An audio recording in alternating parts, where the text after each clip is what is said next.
Hello, everyone, and welcome to the first episode of TCLF One on One series. Through the One on One series, we aim to interact with the best legal professionals from India and around the world. We are honored to have Ms. Aishwarya Bharti, Senior Advocate of the Supreme Court of India, as our first guest. Ma'am was designated as a senior counsel by the Supreme Court of India last year. Previously, she has also, served in the capacity of an additional advocate general for the state of Uttar Pradesh and a secretary to the Supreme Court Bar Association. She has fought cases of national importance like the constitutional validity of Aadhaar and the recent landmark judgment allowing for the permanent commissioning of women in the Indian Army. Ma'am, we welcome you. It's an honor. Thank you, Shashwatji. Uh, Ma'am, for the first question, it's astounding that since Supreme Court, since its inception, has designated 420 lawyers as senior advocates, and only 12 have been women. You have the honor of being the youngest woman to have been designated with the gown, and also the first one from Rajasthan. How has the journey been? And please tell us about it. So, Shashankji, I must, to start with, congratulate you for during this COVID times, you and your team for keeping our gray cells alive and kicking and having these intellectual webinars and recordings for legal professionals, law students, and there's something for everyone to learn. So, congratulations to you and your team. It's indeed a privilege for me to be here.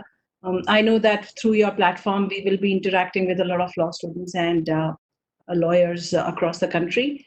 The figure that you gave, it's actually the figure that you must have picked up from the Supreme Court website, which has the number of senior designations made by the Supreme Court. It actually has two categories of designations.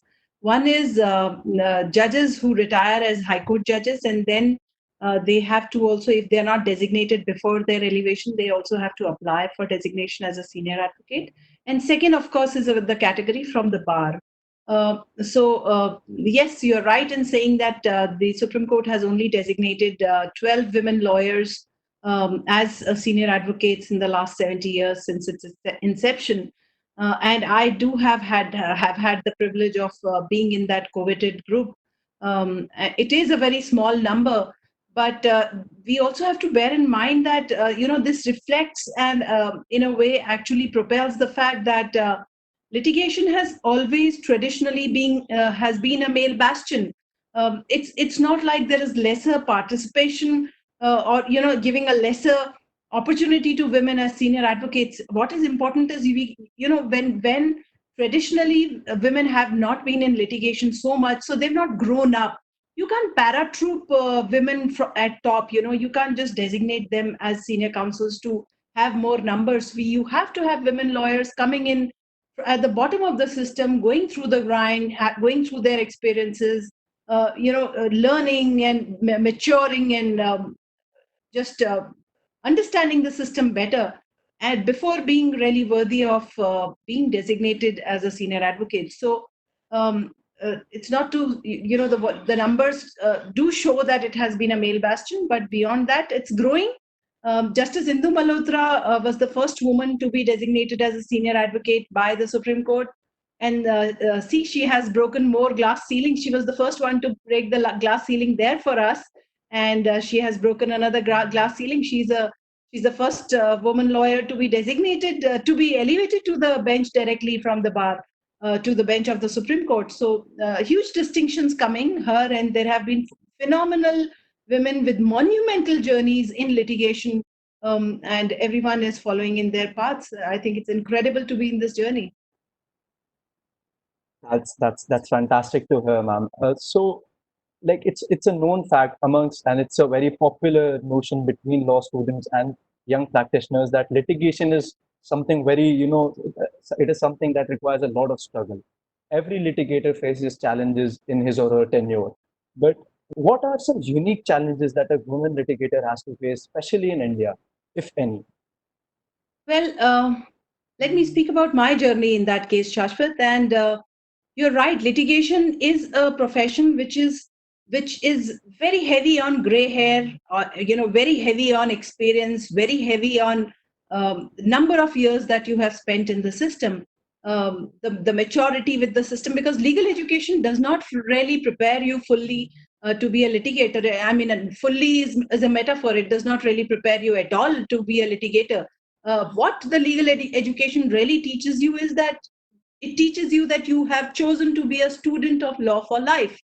And then when you move on into the corridors of the court, then you have to realize that, in India, we don't have luxury litigation, unlike how we would have read in our taught textbooks of, neighbors' branches hanging or neighbors' water flowing into our house and somebody does a tort suit on that account.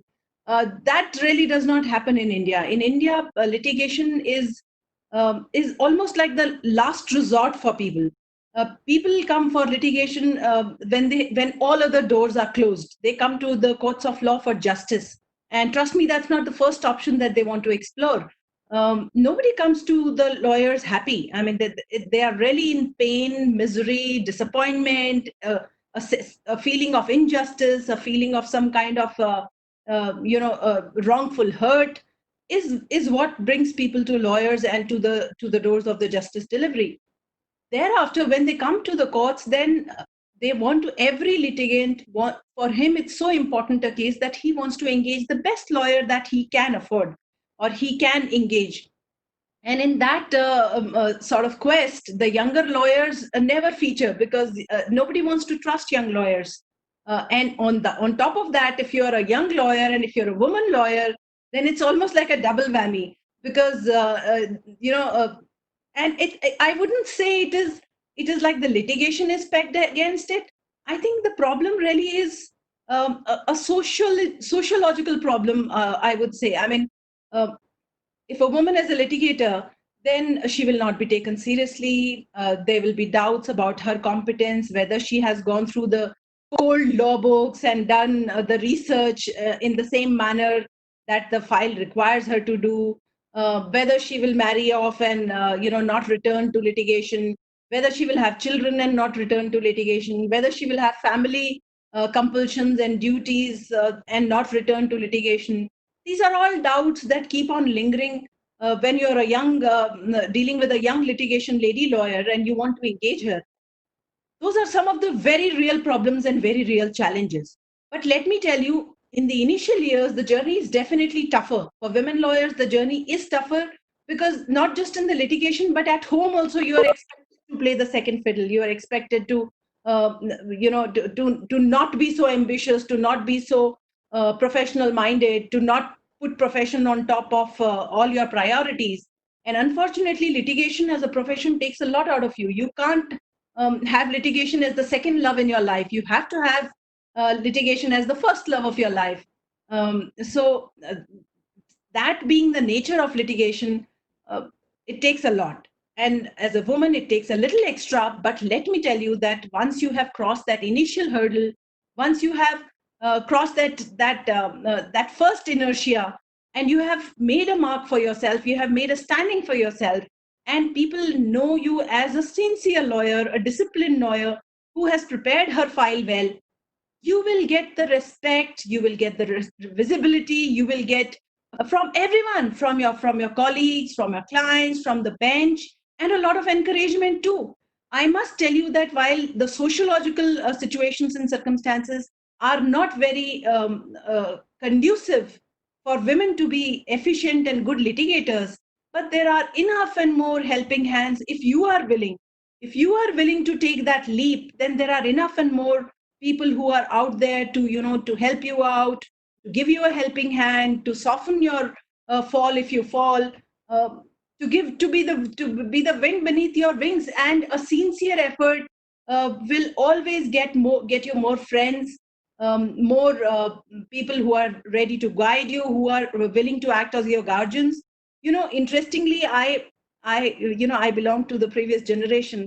So, and I come from Rajasthan, like you were mentioning. So, we also, I particularly had my marriage even when I was a law student. So, I was married when I was a law student, and I was a mother of two young twins. As soon as I entered the profession, so I really did not have the bandwidth or the wherewithal to really join a senior's office. So I never really joined anybody's chamber and never had that opportunity or privilege to be belonging to a chamber and learning in a chamber like is the norm which is the custom and the norm in the litigation. But I must tell you that our corridors, the court corridors and the courtrooms are like the best of the Ivy League colleges. There is so much of knowledge, there is so much of learning in those corridors and courtrooms.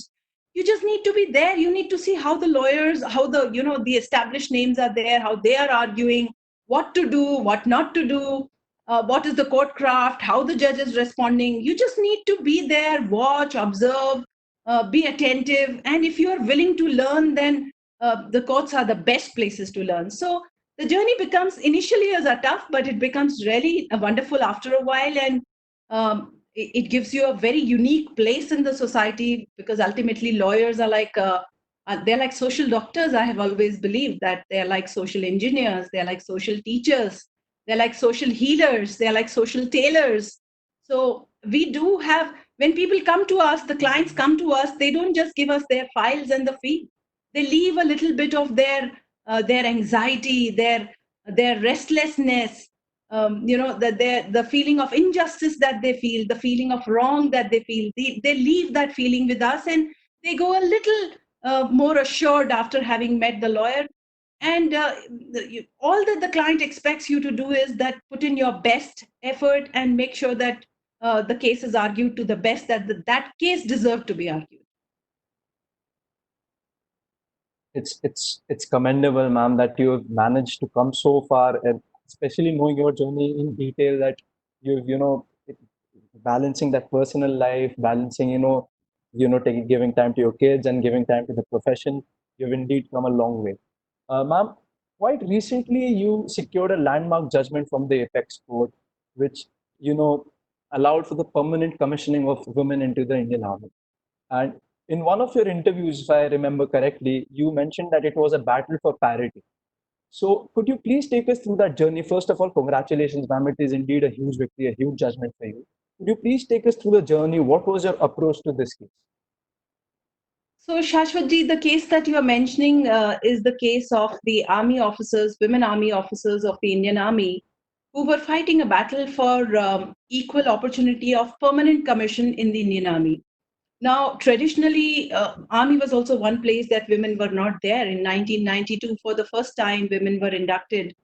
But initially, they were only inducted for a 5-year period as short service commissioned officers, and then it was extended by 4 years again, 5 years again, and then 4 years again. So 14 years, but they continued to be short service commissioned officers, despite assurances and policy decisions having been taken, and uh, mm, you know. All the hype being created that women are doing well and they need to be inducted as permanent commission officers. The difference is that short service commission officers do not serve a full term. They go out after serving maybe 5 years, 10 years, or 14 years maximum. Whereas a permanent commission officer serves a full tenure and superannuates out of service after completing the full tenure, and is also entitled to pensionary benefits, etc.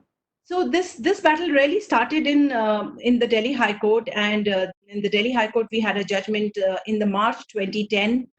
Actually, 12th March 2010 was the judgment of Delhi High Court by Justice Sanjay Kishan Kaul, as his lordship then was in the Delhi High Court. And very clearly, the crux of the Delhi High Court judgment was that, if women are good enough for short service commission, then they are good enough for permanent commission also. The judgment did not deal with the arms where army was not taking women officers anyways, which is the combat arms, but the judgment covered areas where women were already there. Thereafter, the petitions were taken up in appeals by the Union of India to the Supreme Court, and they continued to, actually, it took a very long time in Supreme Court, and finally, only in 2020 were we able to get a judgment. But what is important, what is landmark and really path-breaking for that judgment is the fact that the kind of excuses that were being given. Actually, I must tell you that the permanent commission was then ultimately granted by the government. The government did take a policy decision. You will remember that our Prime Minister had announced it from the Red Fort, and thereafter a notification was issued in February 2019 to grant permanent commission. However, uh, uh, they were still discounting it and tempering it with a lot of discrimination and unfairness in that they were not allowing any command positions and criteria appointments to the women officers, even while granting them permanent commission. So, and they did not want to, the system did not want to give it to the existing women officers who had been fighting. So, this would have been a prospective step. Now, these are the two essential features that the army judgment deals with, and the Supreme Court, and the reasons. Often in a cricket match, also, I always believe that you have to have a loose ball to be able to hit a six across the boundary. And in this case, the loose ball became the reasons. There was a note of reasons which was given by the union at the time of arguments in the court, which had all these, completely stereotypical excuses of uh, biological reasons, lesser physical endurance of women, they have matrimonial duties. The soldiers come from a background that they will not be able to take women commanders and they will not obey women commanders. Infrastructure is not there. What if a woman is taken as POW, a woman soldier is taken as a POW, then the nation will not be able to, uh, uh, really be able to come to terms with the situation. We know the kind of hostility and the kind of hostile enemy we have, and we have seen what they have done with the, unfortunately, what they've done with the bodies of some of our very valiant soldiers and the manner in which they have been returned back. So all that emotional play and a whole lot of stereotypical issues were thrown at the court, and that really became the peg on which the judgment came. And it was highlighted by us. I was arguing the matter, and Mrs. Meenakshi Lekhi was also arguing the matter. She was appearing for the respondents, the original writ petitioners, and I was appearing for the women officers that we had added subsequently before the Supreme Court. But it was interesting. I think we really got lucky. The bench understood the ploy behind those reasons, and the uselessness of those decisions, how fallacious and how completely empty those reasons were. And in very, very scathing terms, the Supreme Court judgment of Justice Chandrachud and Justice Ajay Rastogi categorically demolishes all of those reasons and says that the constitutional guarantees do not permit these kind of stereotypical reasons. They even go on to the background and trace the journey and history of how the struggle of women in the armed forces have been, how struggle of women for realizing their constitutional guarantees have been. So I think that judgment became a landmark not just for gender equality and gender justice in the Indian Army, but when these stereotypes are broken, then they become milestones for journeys of gender justice across the world. You will be surprised. This judgment caught the attention of the world in a they were very curious, and they were in rapt attention. They wanted to know all about our judgments, not only the visiting judges in the international conference that the Supreme Court had hosted in February or March this year itself. All of the judges spoke about this judgment, and media as far and wide as New Zealand, Australia, Germany, US, UK, and the close by Bangladesh, Afghanistan, everybody covered that story. Everybody was interested in telling that story. So that interest level also shows that these are important stereotypes that need to be broken. Also, the judgments that we cited from Israel Supreme Court, from the Supreme Court of Canada, from the Supreme Court of US, that also showed that there were similar journeys that women had gone through. In fact, the Navy case, the judgment came in the Navy case after the Army case, became a step little more interesting, because Navy was taking a point that it's not gender discrimination. And there we had to say that, apparently you have to look at a fish. Sometimes a policy is facially neutral, but facially, on the face of it, it may appear neutral, but you have to see what is the cause and effect of it, how it is impacting. If it is impacting in a manner to perpetrate gender injustice, then it is discriminatory. And our constitutional principles do not allow such a policy to be maintained in any way. And the courts have done just that. I'm privileged to say that I was a part of that. Shashwat, often lawyers don't get to argue matters of their choice. It's as a lawyer, your professional ethics bind you to take matters that come to you. You can't refuse clients. And it's not very often that you get such important cases or such landmark points to argue. And I think for me, it was a privilege to be part of that judgment. Uh, I think the answer that you gave to this question, gives a beautiful direction to the entire theme that we are trying to, put across to our viewers here. So I would also like you to take back to the last 3, 4 years, ma'am. If we see that there have been a lot of litigations involving the equality clause under the Indian Constitution. And what is special about these litigations is that they have been, more focused towards, women rights or the Yeah. feminist perspective to the equality clause under the Constitution. To which Right. I want to ask, is there a feminist jurisprudence to the Indian Constitution? I wouldn't necessarily like to call it as a feminist jurisprudence, Shashwat. We have to bear in mind how we started as a republic, how we started as a democratic republic of India. Our constitution from day one mandated equality, equality as a basic ingredient, equality as um, equality, fraternity, and liberty as a trinity that runs across as the golden thread and the trinity that runs across the constitution. It's amazing how our constitution has been the melting pot of the best practices of the world. We took the best practices of constitutions from across the world, yet we were careful not to take their follies. Like when we took from the American Constitution the concept of fundamental rights, we were careful because at that time the United States were still grappling with uh, separate is also equal. The blacks were given equality, but they were given equality in a manner that separate schools, separate restaurants. So separate, you should have restaurant but separate. But and women had fought a very very long battle, even longer than the African Americans, to have been given a right of adult franchise. Otherwise women did not have a right of vote. So that had been the background of it's uncanny. I will tell you, Shashwat, it's uncanny that issues like gender justice, no matter which geography you are in, no matter which country, which level of development that country has gone into, the gender issues have an uncanny resemblance in civilizations across the world. Very, very uncanny resemblance. So while the world was fighting these battles, Indian Constitution came as a guiding light, and it from day one it provided equality in true sense and purport, in true spirit.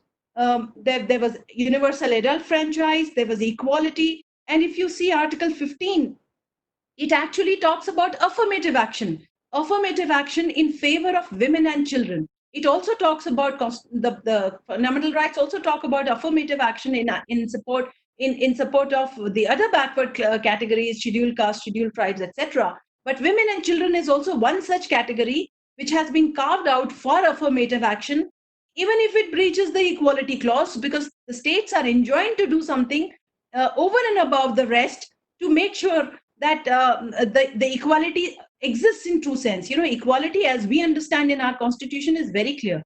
It is very clearly equal treatment of equals.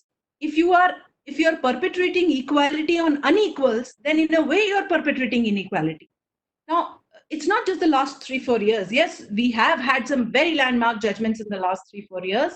And it actually reflects the changing dynamics of our constitutional morality in a way, because we also saw the Supreme Court overturn the jurisprudence that it had accepted in the previous decades. But if you see, that is how the journey of Supreme Court has been. That is why Constitution is not a dead letter. That is why it is a very dynamic and static document that gets interpreted by every generation of jurists, lawyers, and judges on the basis of the circumstances and the facts that are thrown in the case, and in accordance with the generation and the time that it is required. The adultery clause came up for consideration on at least two earlier occasions before the Supreme Court. And it is interesting, it's the father of the same judge who was the author of the judgment this time, was on the bench when they upheld the adultery clause, and if you actually see the language of the manner in which adultery was defined as a crime. Now, if you have sexual intercourse with a woman without the consent or connivance of her husband. So if you are having an affair with the consent or connivance of the woman's husband, then it is fine. And this was like objectifying women. I mean, it could not have been. I'm surprised how it survived on the statute book for so long. It had to knock out. It could not be crime anymore. We also saw that triple talaq was challenged. Now, again, we saw in successive judgments, starting from Shah Bano's judgment of the 1970s, where Supreme Court did recognize that Muslim women are also entitled to maintenance under the CRPC. You are aware that while we have a uniform criminal code, we don't have a uniform. I mean, it's not really civil code. We don't have a uniform matrimonial code. So our rights, duties, and responsibilities in our matrimonies, which means how the marriage, divorce, succession, these three things are governed by our personal laws. And unfortunately, it continues to be so for the last 70 years, despite a specific mandate in the directive principles of the state policy in the Constitution of India. Anyways, that's another topic. We'll probably do another time on that. But in Shah Bano, the Supreme Court did recognize that it was a great folly that was happening, and the misery of Muslim women had to be put to an end, who were not being given maintenance even on divorce or on being left out. And Shah Banu, mind you, was a woman who was thrown out of matrimony after 40 years of marriage. But the Supreme Court did not go up to the extent of saying that we should have uniform civil code. They said it's there in the directive principles, but it is for the legislator to decide. Now, the same Supreme Court did not shy its hands when it came to considering the validity of the triple talaq and that practice, and very emphatically and very categorically, a constitution bench of the Supreme Court did come down and say that it is unconstitutional, it is illegal, and it cannot stand the test of being arbitrary. So then we saw Sabrimala, we saw other petitions that were filed in High Court with respect to Haji Ali, etc. Basically, a whole barrage of litigations with regard to entry of women in places of worship. Of course, Sabrimala judgment is now pending before a larger bench for consideration, and they've just 2-3 days back come with a statement of reasons on that what will be the consideration for the larger bench on the basically on the interplay of the right of religion under the Constitution, which is embodied in Articles 25, 26, etc., along with the rest of the articles of the Part 3 of the Constitution. So it will be interesting to see how that goes. But what I'm telling you is, traditionally, the Indian Supreme Court has been a guiding light to ensure that it stands up for the underprivileged, for the people who are deprived, for the people who need the benefit of the justice the most.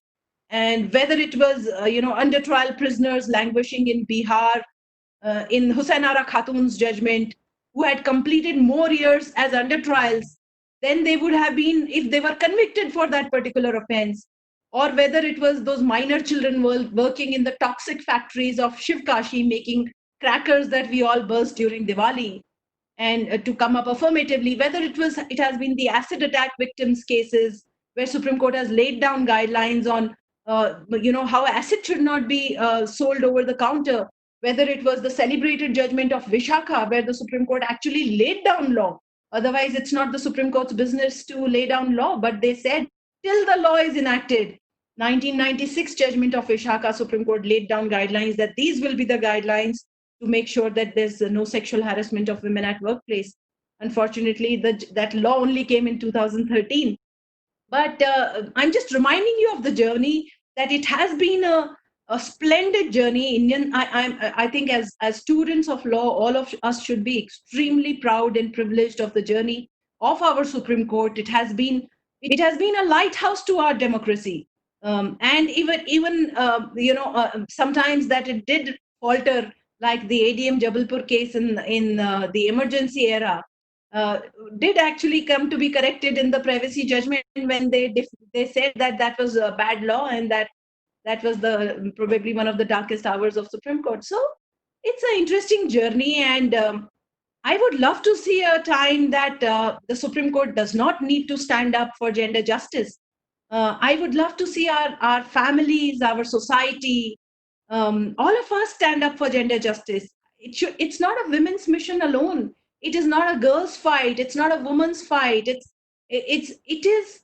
See, if we have to see that a family is the smallest unit of a nation. Imagine if the women of your family, your sisters, your mother, your wives, your daughters, uh, imagine if they were not contributing to the best of capacity that they were capable of. I'm not saying that, everyone will become an army officer or everyone will become a lawyer or everyone wants to go climb the Mount Everest. No, we all have our aptitude. It's not the case for men also, it's not the case for women also. But we have to start from the smallest unit of humanity, which is the family. And we have to ensure that one half of our family does not feel restricted in any way and is able to contribute. It's not about what she is achieving, it's about how she is contributing. And once that happens, then nations will become better, societies will become better, humanities will become better. Kofi Annan once said, he has been a celebrated head of the UNO, and he very interestingly said that women are the largest reservoir of untapped talent in the world. So maybe that's what we need. Absolutely, ma'am. Taking cue from that, we have two parting questions, ma'am. The first question is from a very special person, and we would be honored to tell you that recently Mary Pryor QC from the United Kingdom joined the advisory board of TCL. Now, she has a question for you because it was her opinion that she has received this question too many times in the United Kingdom, and she Right. also wants to know what the opinion is in India. She wants to ask you as to, in your opinion, in the recent times, what has been the single most important legislation which has impacted women's lives in India, in the society? Uh, and the second question is that what would your advice be to young practitioners entering into the field of law, especially during these uncertain times? So, the single most important legislation in the recent times, I would have to say the Constitution of India. I have, I have, I have had the opportunity of representing some extremely brave women during their battles before the court. And as lawyers, we become like actors. We step into their shoes. We try to see where the shoe is pinching, and we role play them. Um, So it was incredible to see those journeys. And I think whether it was the journey of, Colonel Mitali Madhumita, who was the first woman to be awarded a gallantry award, which is a wartime award for her exemplary courage under fire, whether it was her battle for permanent commission in the Supreme Court. And it was not this permanent commission matter, that her case was a separate case that we succeeded in 2 years back. Whether it was that battle, whether it was the battle of one woman from rural Rajasthan, Kausalya Bishnoi, who was battling the male stereotype, and she actually was pegged against her own father and her own brother. She was married off as a young girl to a man who was already married but did not have sons. So she was married off. He had daughters from earlier marriages, and she was married to him in the hope that she would get him sons. I mean, whatever understanding of biology and science we have continue to have in those parts of our country. Whether it was her battle to get some basic sustenance from her father and her brother. And this battle she had to fight as soon as she lost her mother. Till she had her mother, she had that pillar of support and strength with her.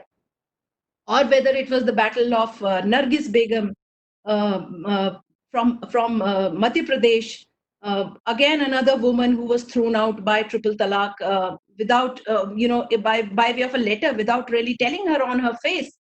Whether it was a battle of a young doctor, Dr. Swati, a dentist working in the Delhi Health Services, who was denied maternity leave because she was an ad hoc dental doctor.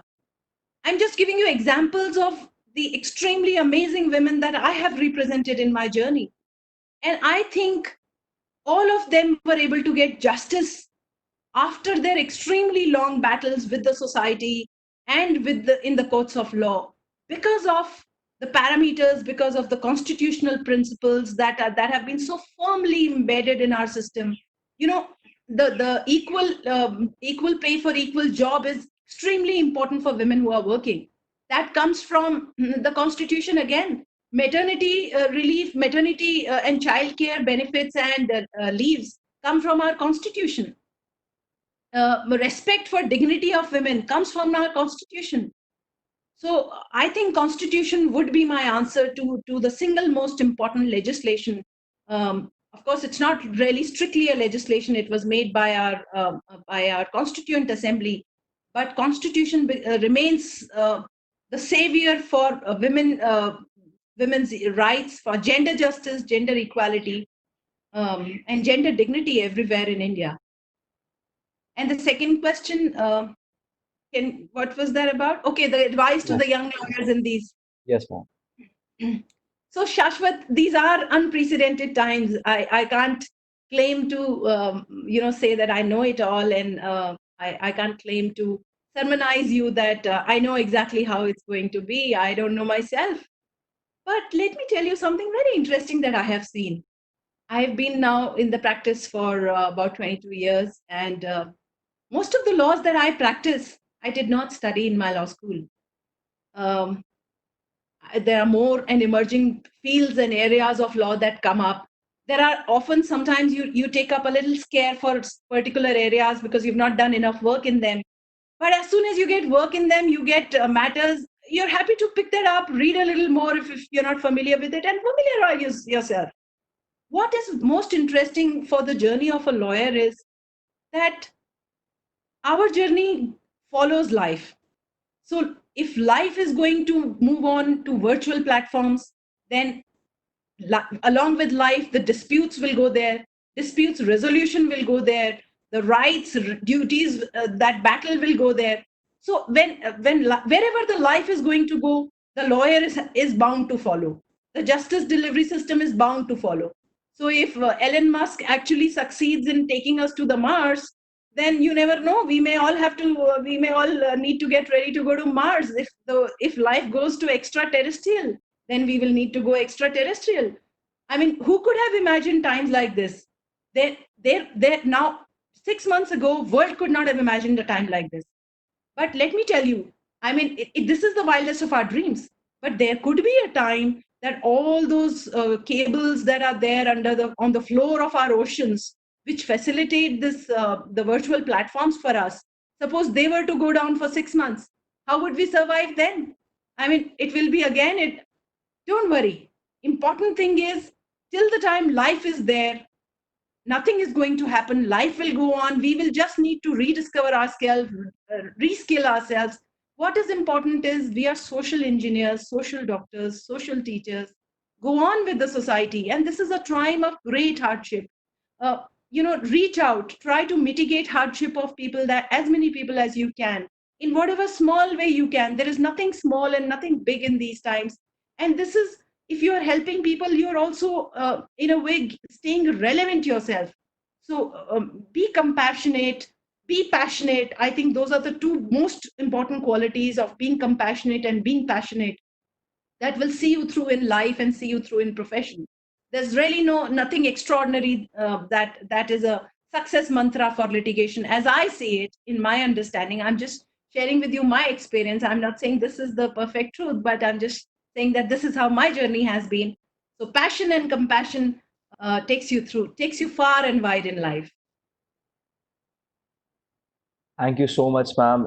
I believe this advice will actually impact, law students across the country, and they will realize that probably this is the time we can discover our hidden talents, as well as, as you mentioned, brush up ourselves with the areas of law we were, scared to deal with. We have to actually engage with law at this point of time, as you've mentioned.